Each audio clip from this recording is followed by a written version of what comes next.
So the topic that Wilba asked me to present for you today is all about your personal and professional network. She heard me present this topic at our Race Director Symposium, which we have every January in Colorado Springs. And the reality is, I'm not a networking professional. I'm a professional person who happens to have a pretty interesting network. And I also had an unbelievable opportunity.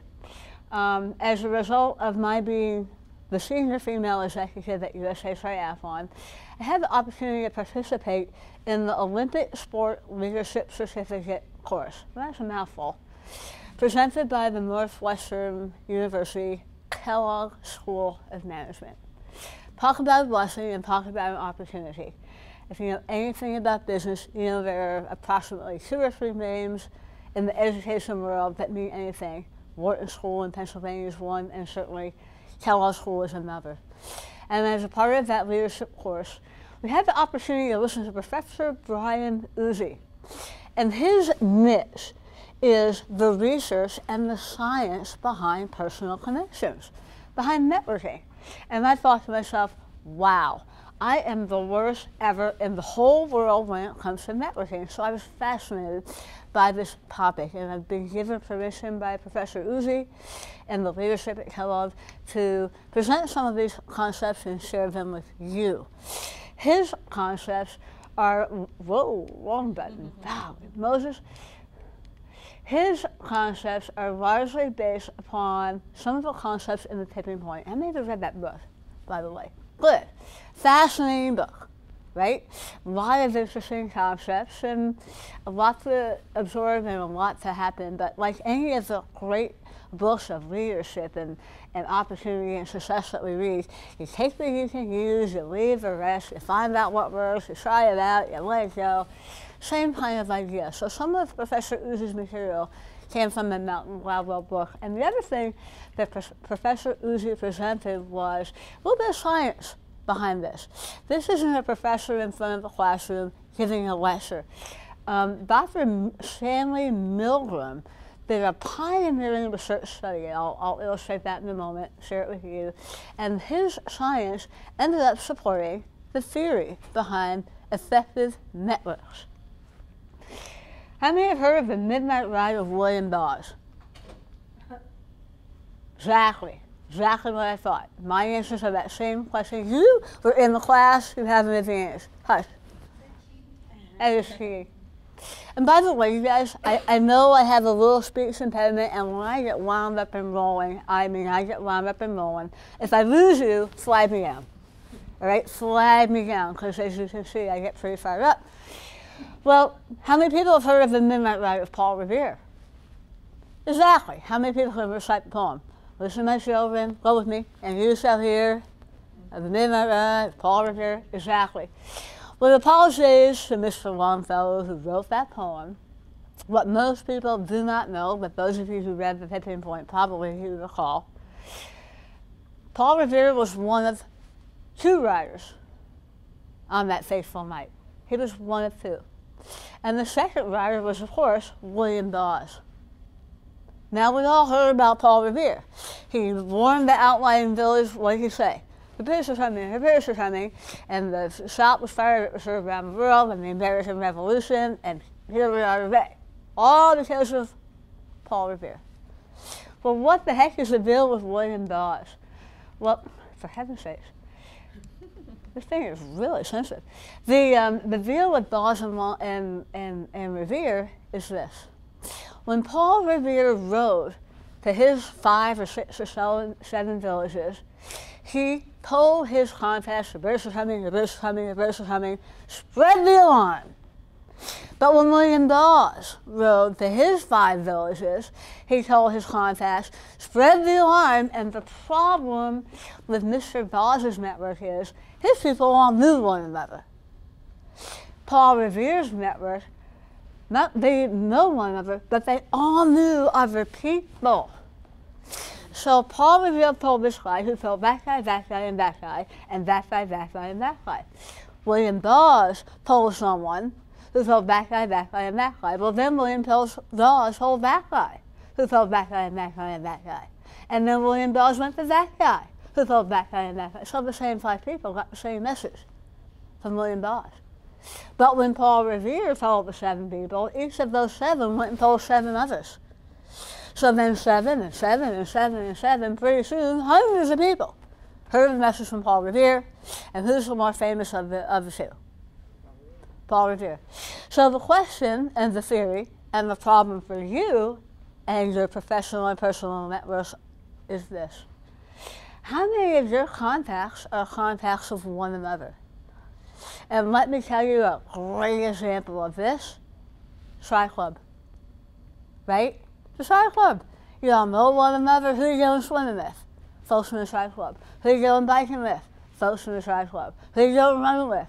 Folks from the Tri Club. So your swim contacts are your bike contacts. Your bike contacts are your own contacts.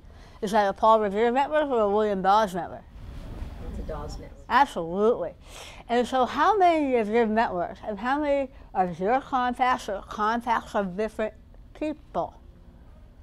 I'm going to hazard a guess that our friend Christina, who we just listened to, she has contacts all over the world, all over the smoothie and the food supply industry, who are all contacts of one another, right? And the local business councils, all who know one another.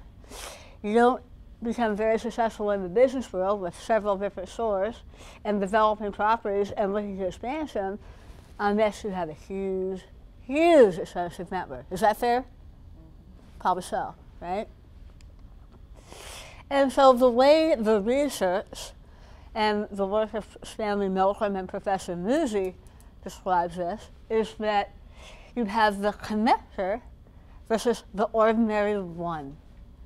So what do you suppose, for you to have a healthy, thriving, and productive network, what do you suppose you need to be? A connector. What do you suppose you need to be connected to? Other connectors. Who said that? You get a gold star. And look, she's the one taking the notes and putting this stuff on Facebook, right? Because the reality is, the more connectors you have in your circle, then the more connections you actually have. And you have to have the ordinary ones. The thing about the ordinary ones is they have a specialty. They're very, very good at what they do. You can depend upon them, and they're reliable, and they're always there. You gotta have those folks. It's like the Indian chiefs and the Indians, right?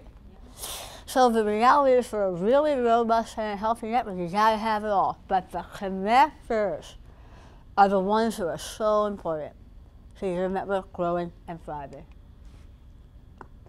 The brokers, the connectors, most typically, according to the research, they're insightful, they're creative, they're cutting edge, they're forward thinking, they're visionaries.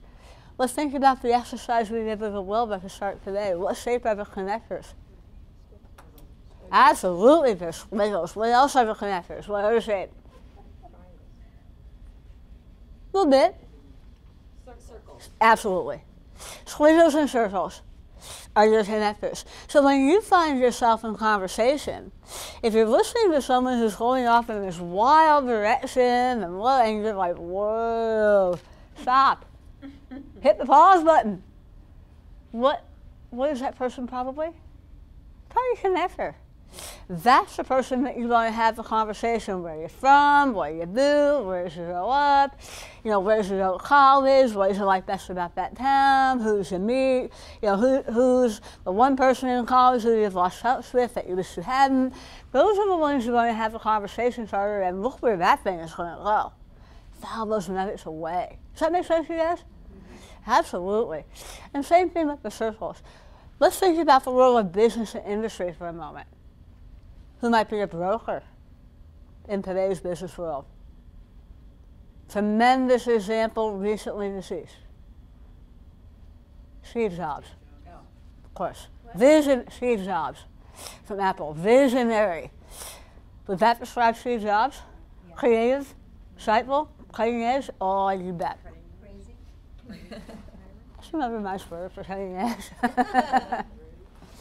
So are you following me? So connectors, the other aspect of connectors, although they're insightful and creative and all that, they typically have a very wide network of casual acquaintances. Everywhere you go, you see them. I don't know. I have a very favorite actor movie. Anybody familiar with the actor John C. Reilly? Anybody here saw the movie from time to time? The actor John C. Reilly, my partner and I, we call him that guy, right? He's in every movie ever made, right? He's in every Will Ferrell movie. He's in a couple of huge blockbusters. He's a curly-headed guy. I can't even describe him to you. He's just so average. He's in all these movies. Crazy. He's that guy. Prolific. Oh man, wrong button. Wrong way. So they have a wide network of casual acquaintances. You go from race to race to race, the different triathlon clubs. You see them, right? You see them all over the place. I'm sure that has nine, so this is making some sense. Good. And connectors are people that you trust. You have a problem. You have a situation. And you say, you know, I'm in a jam. I need someone I can depend on, my go-to person. Typically, that's someone who's probably a connector. And they can get you connected with the next level and the next level and the next level. So not only do you trust them when you're in a jam, think about asking them who they know and how they can help with a different, completely unrelated situation. And connectors, obviously, they cross a variety of social boundaries and groups. Okay? So maybe they're not just in triathlon. Where else might they be? You know, engage in the local arts or the museum society. All kinds of different activities. Connectors have very inquisitive brains. They want to know all kinds of different things. They're the one in the conversation that what? You always want to listen to them because they're always saying something either wacky or interesting. Right? Right? You know who these people are, right? So right now, think about some of those people that you know. Write their names down right now before we forget. And know that the next time you have a conversation, ask some other questions. Get that ball rolling. So how many of your, think about this question for yourself right now. How many of your contacts come right back to one another? The beautiful example of a Paul Revere member who's sitting right here in the room.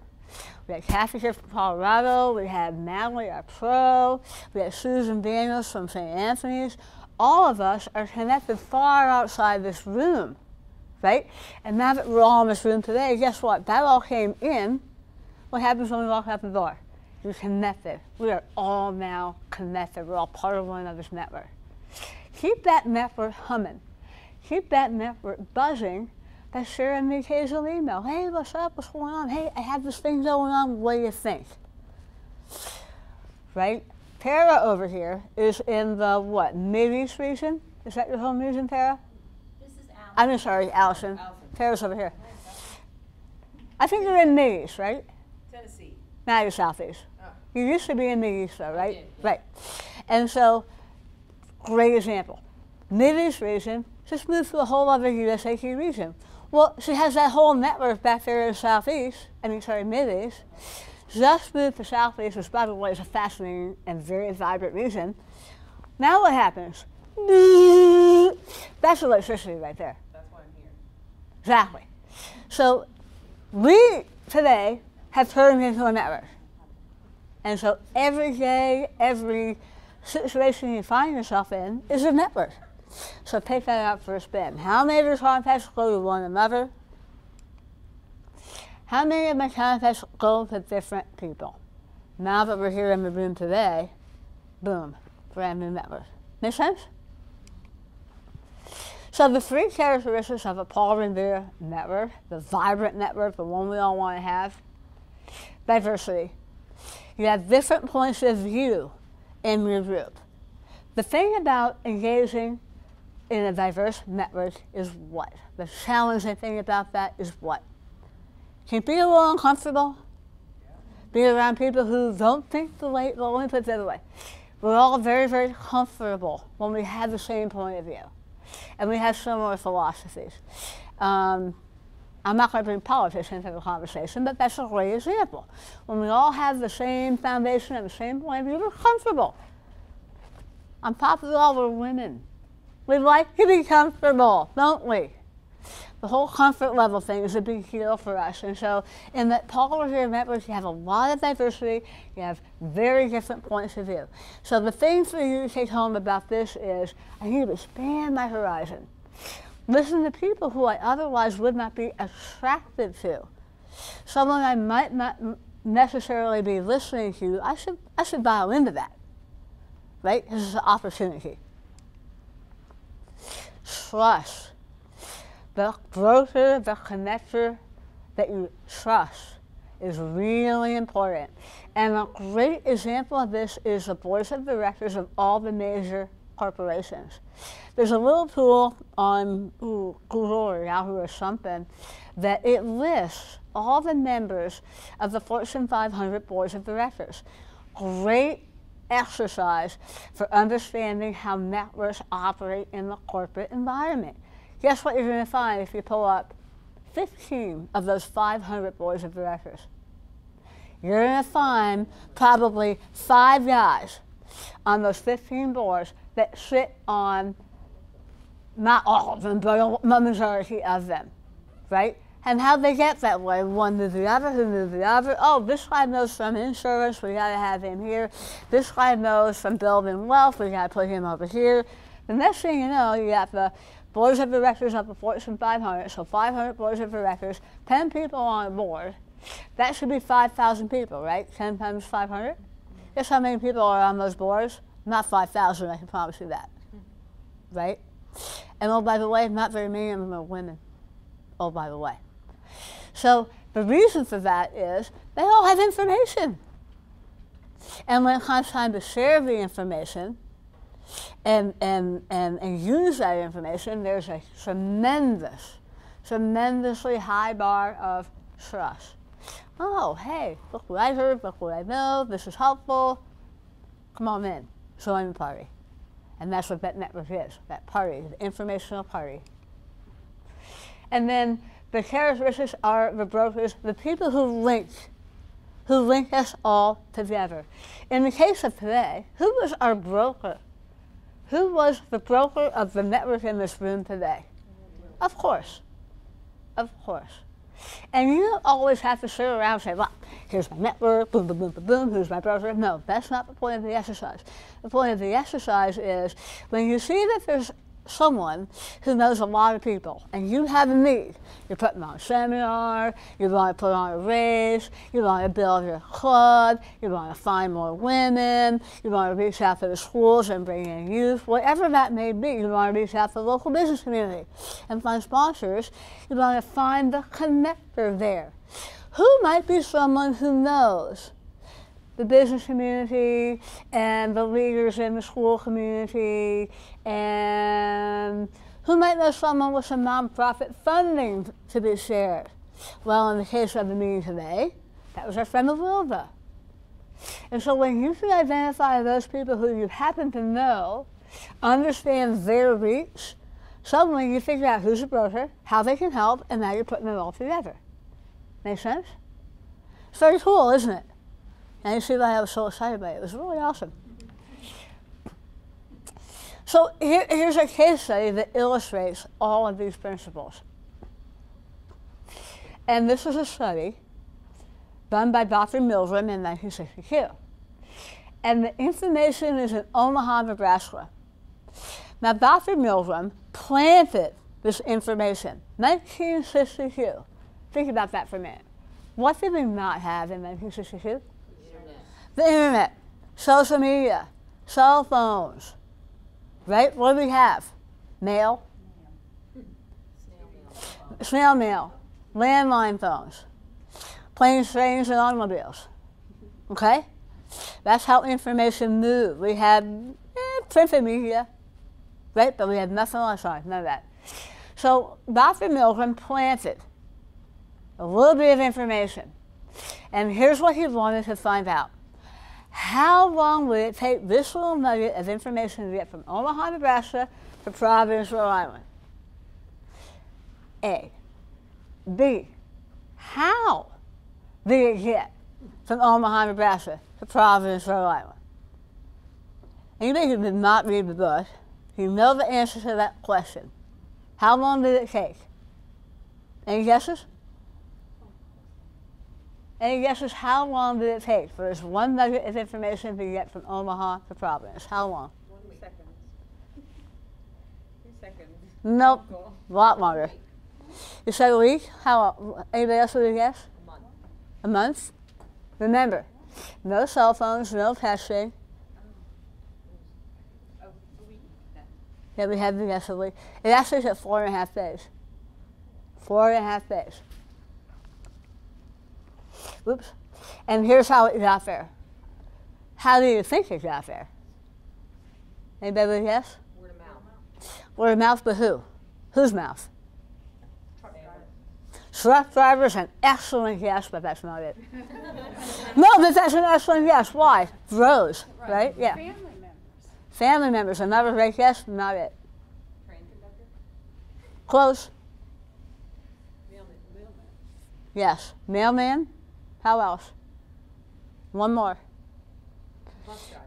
Almost. You have to think back to the culture of the 60s. Believe it or not, traveling salesman, the forward brush man. Right? So, yeah, the forward brush man. I don't think we have them anymore, unless they're on Facebook. I don't know. Right? But fascinating. The third one was actually an attorney network. Okay? So a little bit of phone and public transportation, train rides and bus rides. Salesman talking to salesman. Post office guys talking to post office guys. Crazy. So, the thing for you to realize is who is in your network. Think about the people you know. Think about the things that you organize and the things that you do.